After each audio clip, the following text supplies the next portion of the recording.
စီးချိုယောဂရှင်ဖြစ်တည်ကြအောင်ကျမတို့သွေးတွင်းတကြားတက် FPS ကိုစစ်ဆေးလို့ရပါတယ် FPS ကတော့မနက်စောစောဘာမှမစားခင်ကျမတို့စစ်ဆေးတာဖြစ်ပါတယ်နောက်တစ်ခုကတော့သုံးမှပြန်မျှစီးချိုညွန်ကိန်းလို့ပြောတဲ့ HbA1c ကိုစစ်ဆေးလို့ရပါတယ်ရှင်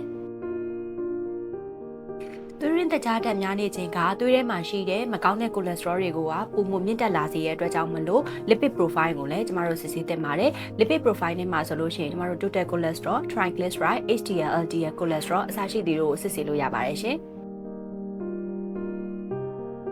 စီးချိုနဲ့သွေးတိုးယောဂဖြစ်တာကြလာပြီဆိုလို့ရှိရင်ကျမတို့ကြောက်ကက်ထိခိုက်လာနိုင်တယ်နတာရှိကြောက်ကက်ယောဂအထိဖြစ်လာနိုင်တယ်ဒါတွေကိုမဖြစ်ရအောင်ကျမတို့ကြိုတင်ကာကွယ်ပြီးစစ်ဆေးလို့ရတဲ့ test လေးလည်းရှိပါတယ်ဒါကတော့ကြောက်ကက်ရဲ့လှုပ်ဆောင်ချက်ကိုသိနိုင်တယ်ကျမတို့ renal function test တွေကြောက်ကက်အဆိပ်တက်လို့ပြောတဲ့ creatinine တက်ကြောက်ကက်ရဲ့ညှစ်အား EGFR အသားတက်နဲ့ကြောက်ကက်အဆိပ်တက်ရဲ့ ratio ဖြစ်တဲ့အချိုးကိန်းဖြစ်တဲ့ UACR လို့ပြောတဲ့ urine albumin creatinine ratio နောက်တစ်ခုကကြတော့ကျမတို့စီးထဲမှာအသားတက်တကြားတက်တွေပါမပါအောင်သိနိုင်ဖို့အတွက် urine RE အစရှိသည်တို့လည်းစစ်ဆေးလို့ရပါတယ်။ဒါအပြင်နှလုံးသွေးကြောရောင်ရဲခြင်းနဲ့ခန္ဓာကိုယ်ရောင်ရဲခြင်းတို့ကိုကျမတို့သိရှိနိုင်ဖို့အတွက် CRPHS ကိုလည်းစစ်ဆေးလို့ရပါတယ်ရှင်။